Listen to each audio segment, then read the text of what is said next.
Sí, con todo tienen que comprar, obviamente, no van a dar todo con la piel completa. ¿Ya? Creo que habíamos visto en la primera clase alguna imagen, no sé si se recuerdan, en la clase 1, ¿no? Ok, entonces ahí no está. Pero ahora le voy a enviar alguna foto para que tengan alguna referencia. Cuando le quitan la piel a las cabecitas de cerdo, no tienen que quitar absolutamente toda la piel, sino cuando ustedes quieran suturar, el tejido va a estar muy blando, se va a desgarrar. ¿No? Yo les voy a poner unas fotos para que puedan más o menos enseñarles cómo traerlo. Bien, eso igual lo vamos a hablar en la parte práctica. Ok, vamos a empezar.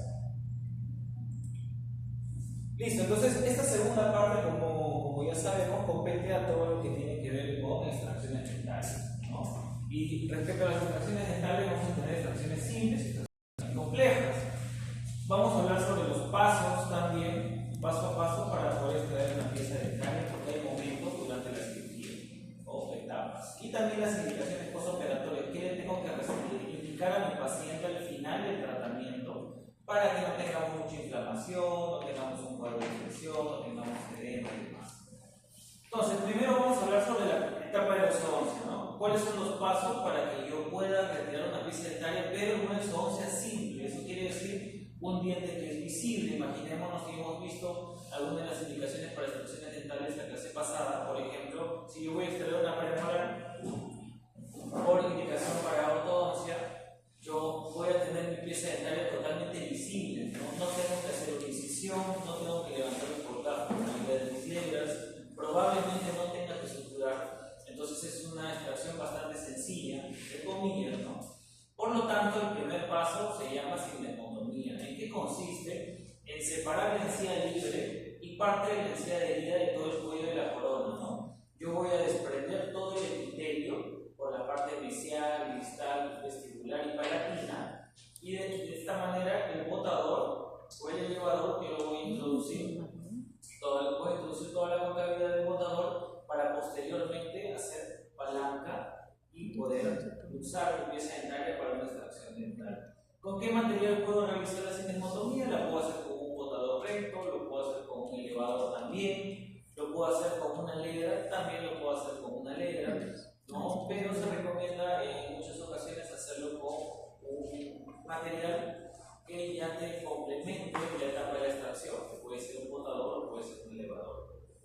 Ahora, el instrumento se va a introducir en el surco gingival y va a cortar las fibras que insertan el margen gingival del cuello dentario y las fibras transectarias que pasan de un diente contiguo, ¿no? Hay que tener cuidado con esta etapa también, porque a veces, ¿qué sucede? Uno desprende todo el epitelio, imaginemos la parte vestibular de la pieza dentaria de esta molar, y también desprende, ¿no?, las troneras. Esta papila interdental también se va a desprender, y en algunas ocasiones desprendemos también, de manera accidental, la pared vestibular de la pieza que continúa, por ejemplo, en este caso la pieza 7, ¿no? ¿Y cuál va a ser el problema? Que cuando tengamos el proceso de reparación, vamos a tener probablemente sensibilidad, porque ya hay una pérdida del margen gingival y por lo tanto una exposición de la parte cervical de la corona que continúa.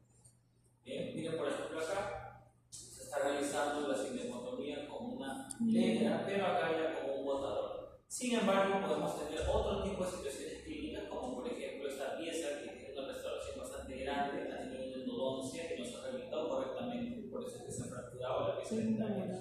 Y también el paso es similar, ¿no? Es similar porque nosotros debemos retirar completamente y en algunas ocasiones también por partes seccionar la pieza dentaria cuando ya tenemos mucha pérdida de estructura coronaria, ¿no? Acá también, por ejemplo, tenemos remanentes radiculares o raigones que pueden tener un origen submucoso o infraóseo. ¿Qué quiere decir eso? Que está cubierto de mucosa o está cubierto de tejido óseo. Si está cubierto de tejido óseo, yo voy a eliminar ese tejido óseo con ¿qué material?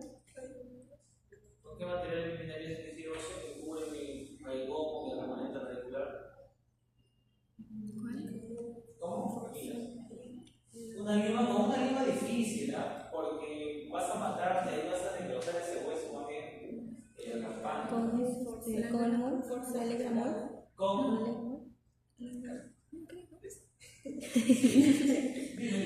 ¿Puedes repetir?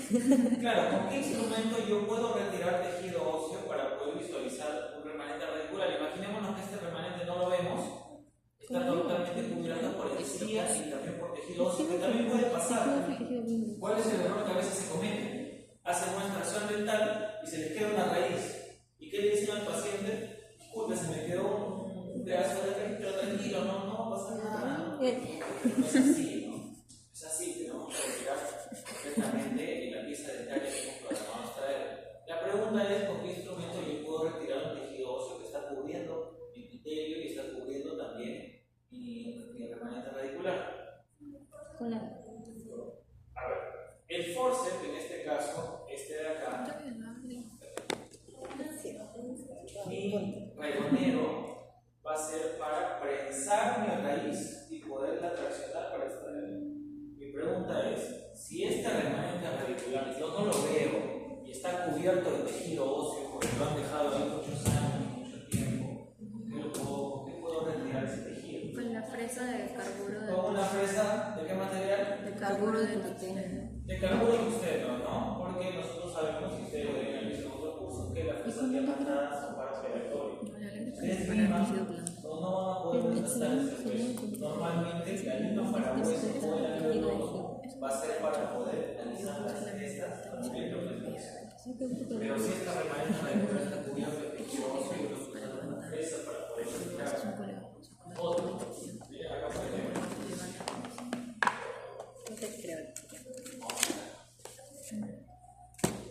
Esta pieza dental es un paciente mío, pero vino así con la apertura, ¿no? Por ejemplo, ¿qué pasó acá?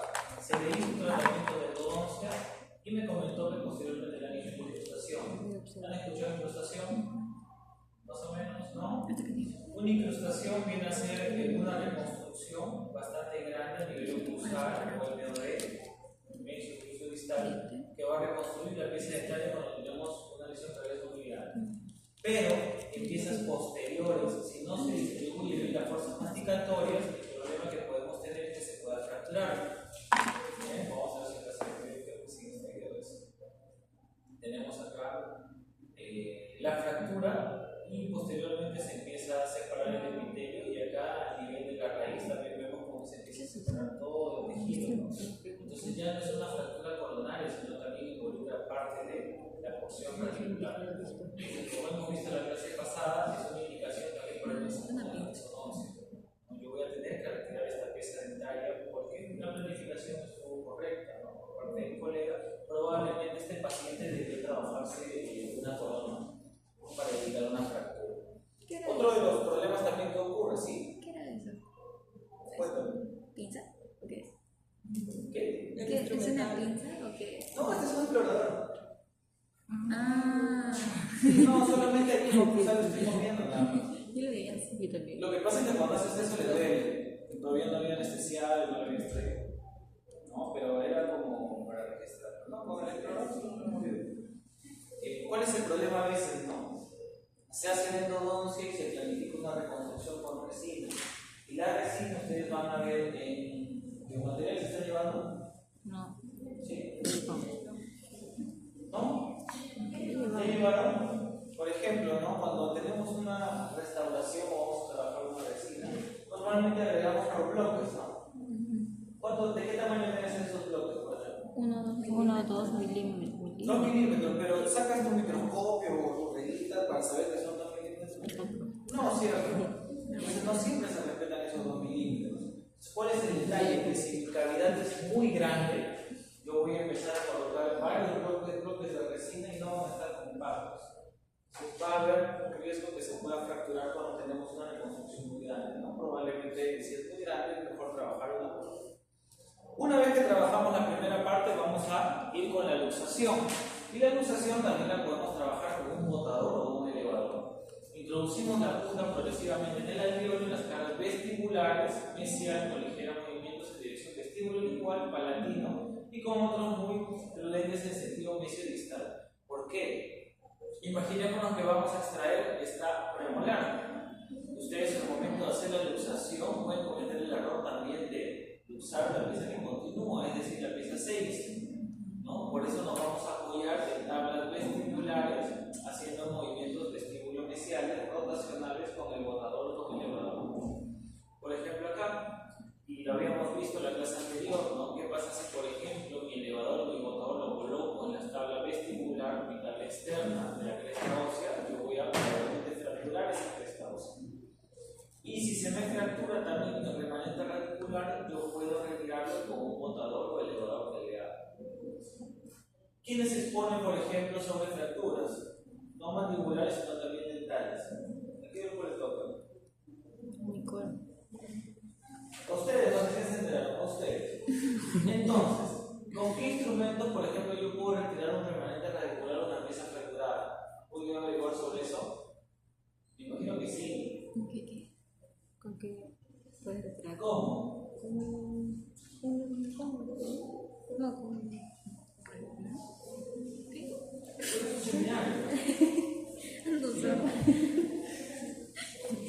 Bueno. Repite la pregunta. No se ordena. No. Imaginen, mira, si tú haces una extracción como esta y se te fractura el tercio medio de la raíz y la corona, acá tu redondeo no va a entrar. Con el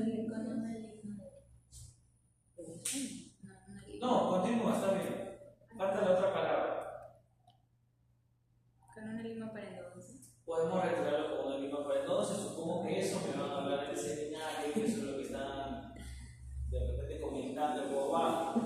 Otra opción también con un botador bastante delgado, un botador recto delgado. Y otra opción también algunos autores nos mencionan que podemos hacerlo con una fresa. Por ejemplo, ¿no? Se fractura, ustedes ingresan con su fresa, ingresan a más o menos un tercio de la raíz o remanente radicular, paran y posteriormente hacen la ablución y trasean la remanente radicular. Personalmente yo no lo he hecho mejor con limas, una lima 80, una lima más gruesa, para mí es un poco mejor, ¿no? Porque el tema de ingresar con una fresa, ¿qué pasa si acá en la foto se ve bonito, ¿no? Uno puede ingresar así y no pasa nada, pero ¿qué pasa si tú vas por allá, vas por acá, por la clase de sangre, no se ve bien, ¿no? Entonces es un poco incómodo, pero también se puede trabajar con eso. También habíamos visto un poco los accidentes, ¿no? Podemos en este caso fracturar las tablas, como por ejemplo las tablas vestibulares. ¿Y qué problema podría ocasionar en el paciente? ¿Qué pasa si yo hago una extracción y por accidente luceo o fracturé mi tabla vestibular? O sea, ¿qué problemas podría causarle más adelante al paciente? No, pero calma. Sí o sí, imaginémonos que se fractura o no se fractura, el paciente le puede decir, doctor, tiene un implante dental. ¿Cuál sería el problema si fracturas la tabla vestibular o la tabla palatina también, pero es menos probable? Ahí es reabsorción. Número uno, sí o sí se va a resolver. O sea, va a haber una atrofia mayor. Entonces, ¿cómo repercute eso en el paciente futuro?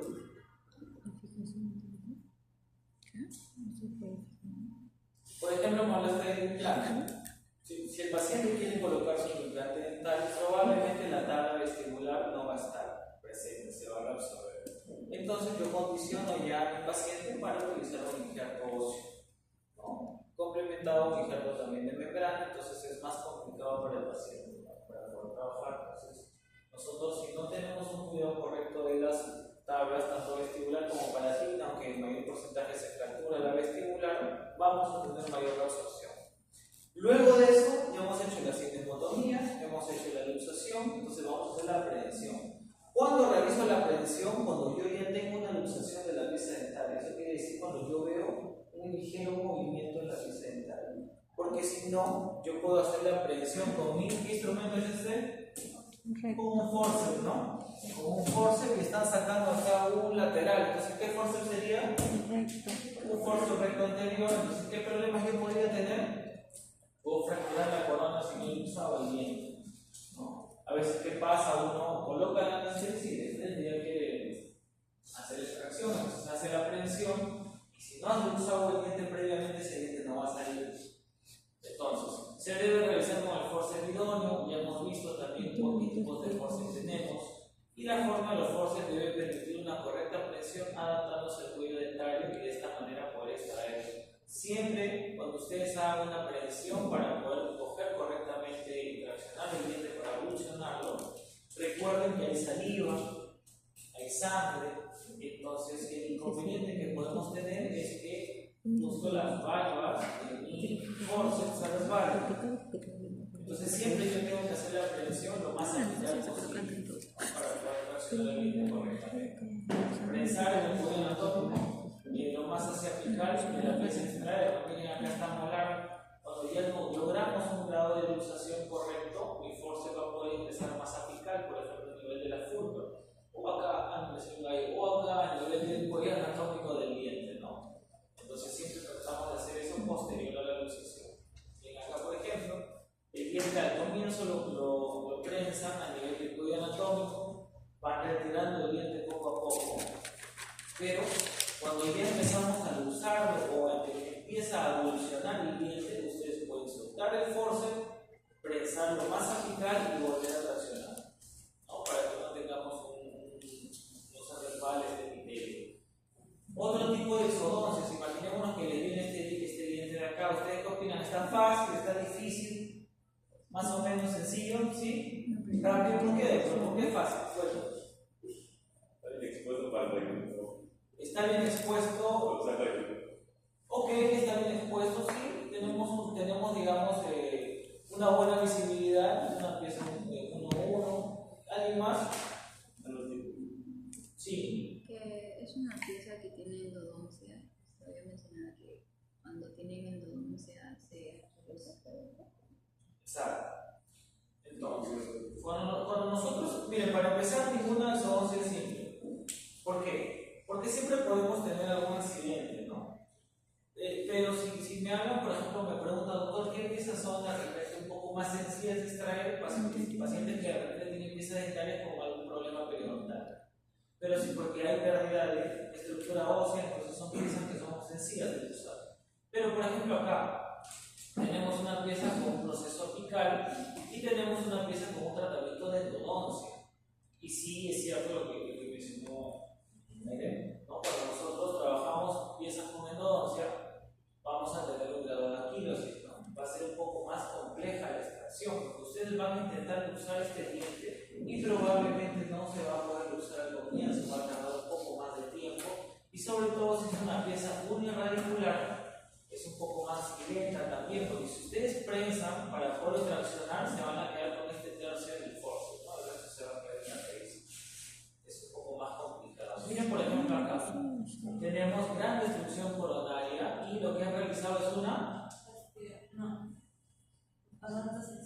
odontosección, ¿no? ¿Por qué? Porque si ustedes intentan usar esta remanente radicular que está quedando ahí en el epitelio, es muy probable que, número uno, tenga un grado de anquilosis, porque este paciente ya es un paciente que, si no tiene dolor, nosotros interpretamos que tiene un tratamiento de endodoncia. Porque un paciente, si tiene una pulpa vital, ya debería estar con dolor acá, pero no tiene. Y es muy probable en este caso que tenga un tratamiento de endodoncia. Entonces, ¿qué es lo que nosotros hacemos? La odontosección. Si esta es una pieza superior, ¿cuántas raíces tiene la 1.6 y la 2.6? 3. Entonces, por eso se ha hecho la odontosección. 2 vestibulares y una palatina. La 1.4, 2, ¿no? Vestibular y palatina. Se ha hecho la odontosección para retirar la raíz vestibular y la raíz palatina. ¿Bien? Lo mismo acá, ¿no? Por ejemplo, se hace la odontosección, se secciona también a nivel de la funda para poder separar las raíces, y por eso es que cuando ya están haciendo la odontosección a nivel de la funda, ya tienen que tener más cuidado. Porque si ustedes están retirando una 3.8, una 4.8, y ustedes, por ejemplo, seccionan a nivel de la funda, pero mucho más apical, podemos lesionar un vaso importante o podemos también lesionar un nervio importante. ¿Y qué podemos ocasionar al paciente? Una. ¿Quién pone sobre parestesia y hemorragia? ¿Y qué es la parestesia?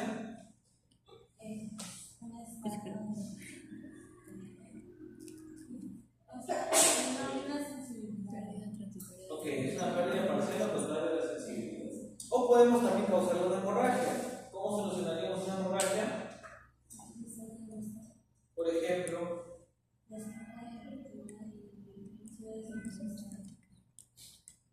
¿qué es su seminario? ¿No recuerdo? Sí, la esponja de esponja de colágeno. Ok, un hemostático, pero cuando colocas un hemostático directamente en el alveolo, se va a llenar de sangre igual. Las esponjas de colágeno son elementos para mejorar la cicatrización anterior de un procedimiento quirúrgico. Pero si tú colocas tu esponja de colágeno, igual se va a llenar de sangre. O sea, esa esponja va a nadar en el alveolo porque hay un montón de sangre. Ahora en los seminarios vamos a hablar un poco de eso porque a algunos de ustedes les va a pasar. A nadie quiere que nos pase nada malo, pero si no practicas, no te va a pasar. Así que me imagino todos en algún momento van a practicar o cuando ya terminen la universidad. Por ejemplo, acá se ha hecho la extracción de todos los remanentes radiculares y aquí, a nivel del septum, nosotros podemos tener pequeñas estípulas óseas. Entonces, acá de repente sí podríamos utilizar una gubia, un alveolótomo, una lima para hueso o una fresa quirúrgica para poder alisar todo ese tercio apical que queda irregular. Para utilizar el alveolótomo se tiene que hacer una incisión para ver o ya. No necesariamente. Por ejemplo, recuerden que, por ejemplo, acá hemos hecho una incisión, se ha hecho la odontosección y se han retirado las raíces. Pero a nivel del septum que divide todas nuestras crestas, por ejemplo, este componente óseo puede quedar también irregular. Recordemos que eso sucede con mayor incidencia cuando trabajamos remanentes radiculares, ¿no? Porque han perdido toda la estructura anatómica que antes teníamos. Si yo voy a extraer una premolar, yo extraigo un premolar y mi alveolo queda íntegro, ¿no? Pero si he realizado una odontosección, voy a utilizar una fresa quirúrgica, es muy probable que este componente óseo quede irregular. Por eso siempre al término de una exodoncia compleja o una exodoncia serial, ustedes tienen que palpar cómo están esas crestas óseas. Porque si ustedes cierran mi sutura, el paciente a los 3 meses va a tener un crecimiento óseo irregular. Ese epitelio óseo no va a crecer de manera regular, entonces va a tener dolor. Imaginémonos que desea colocar una prótesis. Esa prótesis no se va a poder asentar correctamente porque acá le va a doler al paciente. Y ahí ustedes, ¿qué tendrían que hacer? Volver a hacer una incisión, hacer un colgajo y limar este hueso. Eso tienen que anticiparlo al momento de hacer la extracción para que no tengan inconvenientes. Y acá, por ejemplo, ¿no? Repitiendo un poco lo que se ha conversado en la clase anterior, tenemos diversos tipos de forceps, tanto para el sector anterior y para el sector posterior, hay que colocarlos lo más apical posible para hacer justamente la tracción, que es el siguiente paso. Se debe realizar con el forceps correspondiente, controlando la fuerza, que no debe ser exagerada, sino rítmica y constante, sin perder nunca la pieza. No hay que efectuar movimientos violentos, repentinos o espasmódicos, ¿no? ¿Qué sucede a veces? Yo lo he visto, uno coge el forceps, ¿no? Y por ejemplo, no tenemos todavía la luxación de la pieza dentaria, pero ya empieza ya a hacer una pequeña palanca el doctor, y el problema que vamos a tener, uno, el forceps se puede resbalar del cuello dentario. 2, esta prensión de hecho se puede resbalar y puedo golpear el diente de arriba. O 4, y hago tanta presión que saco la corona pero se me queda la raíz.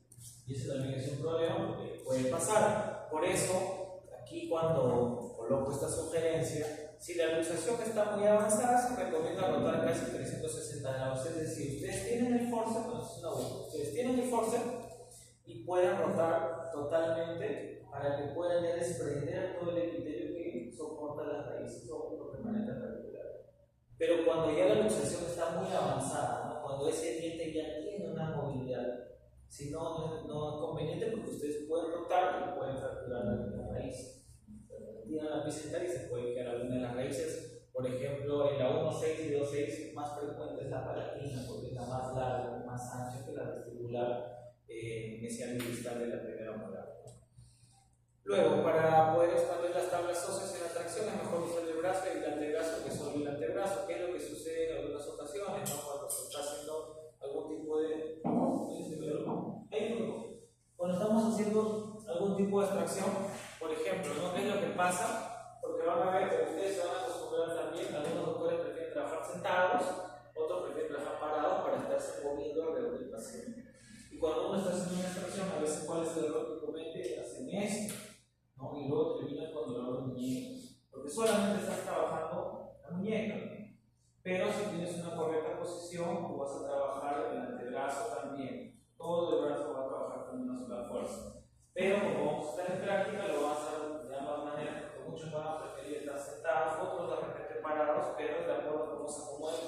Personalmente prefiero trabajar parado porque me permite a mí deslizarme por otro tipo de áreas y poder visualizar mejor. A veces cuando uno se sienta, se les empieza a pasar a repente en otro curso y conscientemente empieza a llenar la columna, ¿no?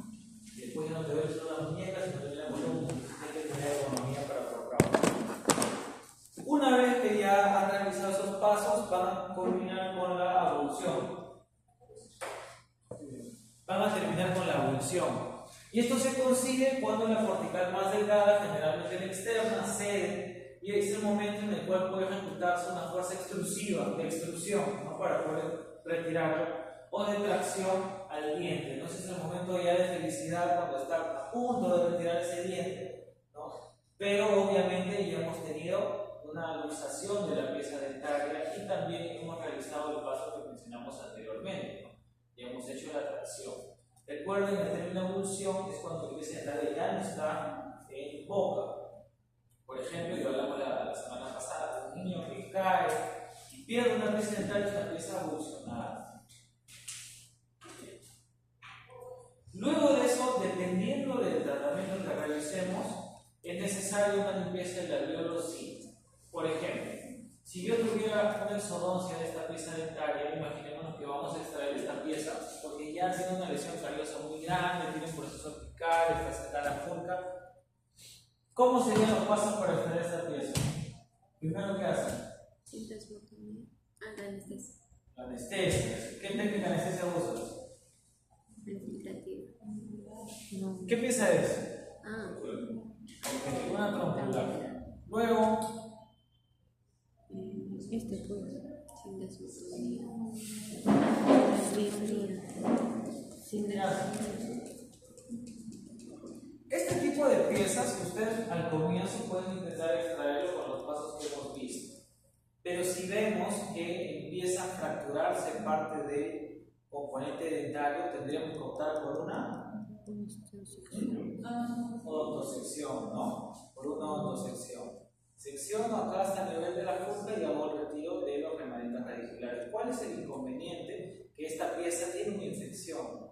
Entonces, muchas veces a nivel del alveolo tenemos tejido de granulación, tenemos gran cantidad de bacterias, entonces tenemos que hacer un lavado del alveolo.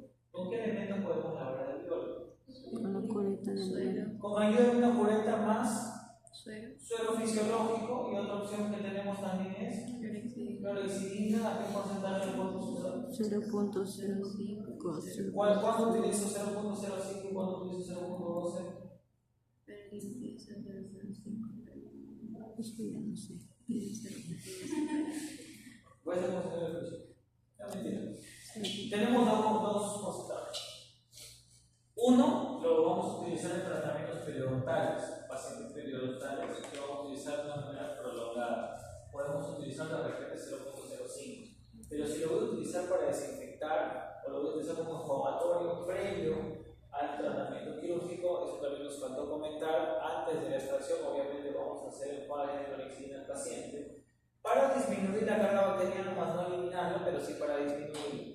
Entonces, en este caso, podemos hacer lavado con suero fisiológico a 0.12 o también, clorexidina a 0.12 o también suero fisiológico. En cuadros de alveolitis, ¿quiénes ponen sobre alveolitis?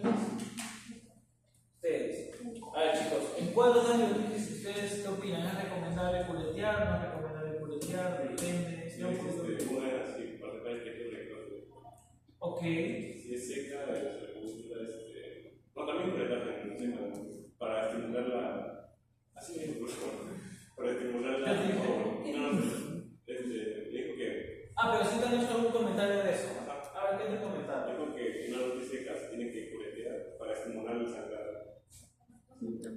Para formar un Ya. Eso sí es un poco controversial. Vamos a conversar eso en los seminarios. Vamos a comentar un poco sobre eso. Porque de repente van a escuchar diferentes conceptos y no está mal, simplemente son maneras de trabajo diferentes.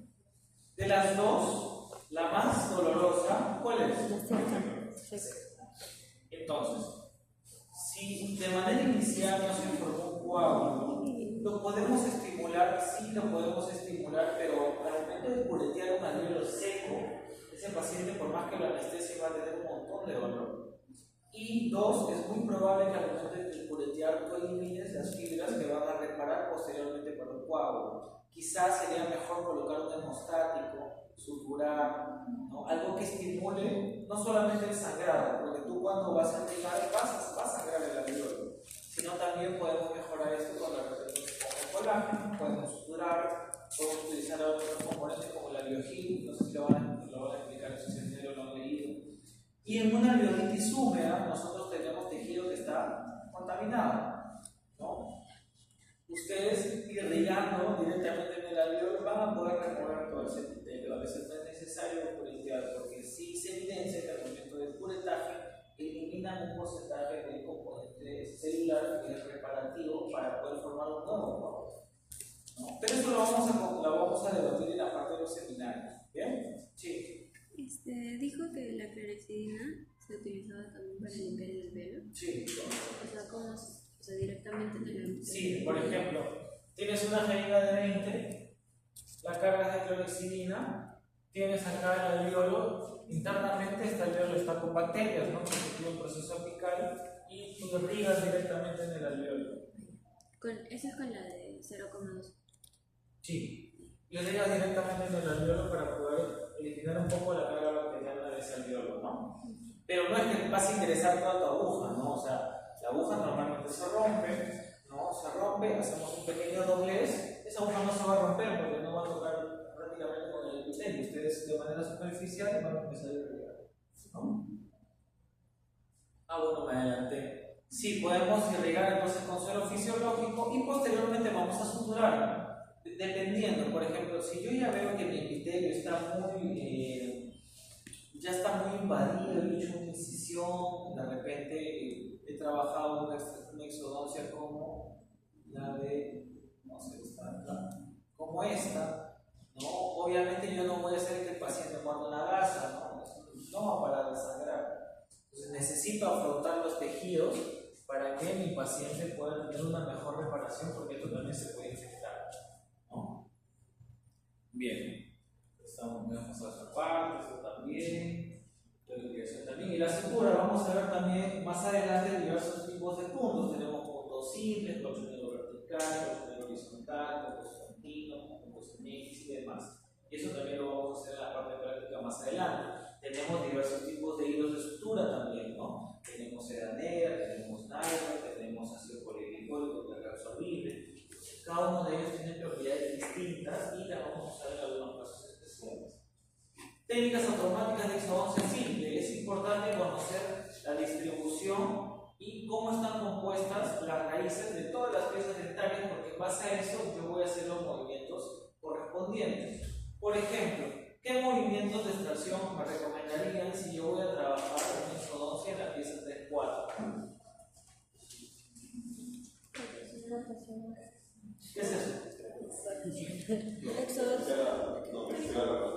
Podemos trabajar todos, miren, para que no piensen que es una ley con todos los dientes. Normalmente nosotros siempre vamos a hacer movimientos vestíbulo-palatinos, pero voy a tener mayor confianza de hacer movimientos rotacionales en piezas uniradiculares. Por ejemplo, ¿no? Centrales, laterales caninos, segunda premolares superiores, todo el sector anterior inferior, incluyendo también las premolares inferiores. Puedo trabajar extracciones y en este caso hacer movimientos rotacionales. Eso no quiere decir que no voy a rotar mi forceps en piezas posteriores, también lo puedo hacer, pero cuando ya la pieza tiene un grado de luxación mayor, ¿no? En dientes superiores habíamos visto el forceps recto anterior para central, lateral y canino. Son rectos y podemos trabajar movimientos vestibulares y movimientos palatinos, hacer una correcta prensión y poder traccionar la pieza dentaria. También es importante reconocer a qué altura yo voy a hacer el correcto posicionamiento de la mano que no está trabajando, porque este forceps puede retirar la pieza dentaria y también puede golpear la pieza antagonista. Por ejemplo, acá, ¿no? Tenemos la otra mano también trabajando para proteger parte del vestíbulo, los labios y demás, para evitar las fracturas. Por ejemplo, ¿qué corte es este? Sagital, un corte sagital, yo puedo observar que tengo mayor cantidad de absorción o penetración a nivel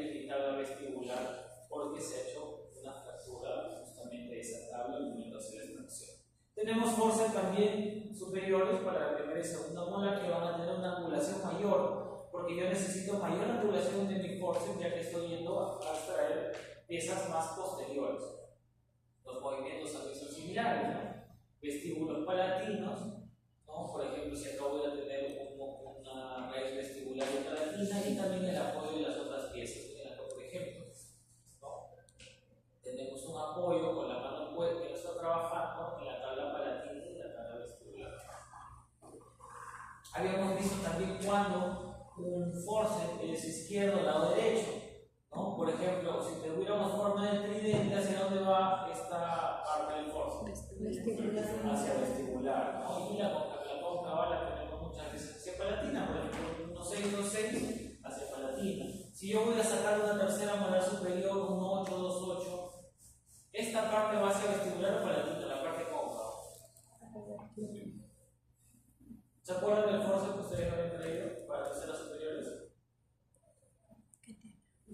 No tiene una forma de tridente, es cóncavo en ambas superficies, porque muchas veces las piezas no tienen un número de raíz determinado, ¿no? O a veces también están fusionadas. Entonces tienen una concavidad en ambos extremos. Justo el forceps, los movimientos también son similares y el apoyo con piezas también del lado opuesto. Otro punto también importante, cuando el forceps ya va a empezar a trabajar a nivel del sector más posterior, o sea, pieza 1,8,2,8, la angulación va a ser mucho mayor. ¿Cuáles son los inconvenientes que yo puedo tener cuando voy a hacer este tipo de extracciones? Justamente que la visibilidad no va a ser muy buena, ¿no? Ustedes no van a ver exactamente cómo se está moviendo ese diente. Sacar una pieza 1,8 no es muy visible. Por eso es que tienen que hacer la correcta predicción de la pieza extraer, porque ¿qué podría pasar? De repente yo hago un mal movimiento y esa pieza se va al seno maxilar. ¿Y cómo yo puedo eliminar? ¿Quién pone sobre comunicación? Sayuri. Sayuri. Pero Sayuri sola, ¿por qué no se puede Sayuri? ¿Quién es el grupo? Yo fui chico, ¿no es el grupo? ¿No? ¿Y con quién trabajas Sayuri? Contigo. ¿Y por qué no dices nada? ¿Cómo, por ejemplo, yo puedo, o qué técnicas yo realizo para poder eliminar una pieza dentaria que, por ejemplo, viaja hacia el seno maxilar por una extracción? ¿Qué instrumentos utilizan?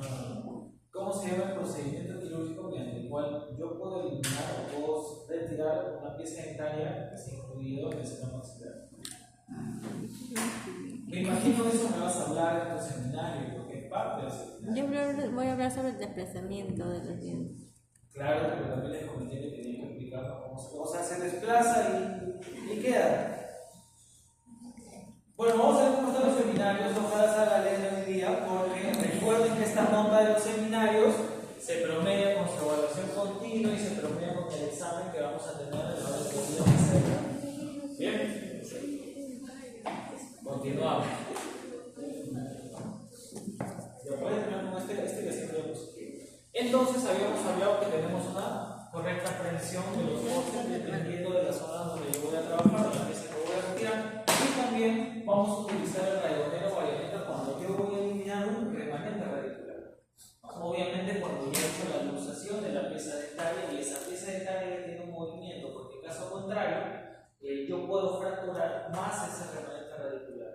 Entonces, apenas nosotros vemos un remanente radicular, vamos a trabajar primero con los rotadores o elevadores. De repente les va tan bien, ustedes desarrollan también con la práctica, cuando estén trabajando, practicando, y muchas veces no son necesarios los forceps. Hay piezas dentarias que las extraemos solamente con el rotador, ¿no? Pero eso ya depende de la práctica que ustedes tengan con el pasar del tiempo, ¿no? Y esta parte ya lo voy a hablar esta parte la voy a hablar en la parte de la. Bien, nos vamos a quedar ahí. ¿Ha faltado solamente Sayuri o por ejemplo Sayuri y Luciana? Sofía, ¿Alguien más ha faltado? 3, 6. Araceli, Luciana.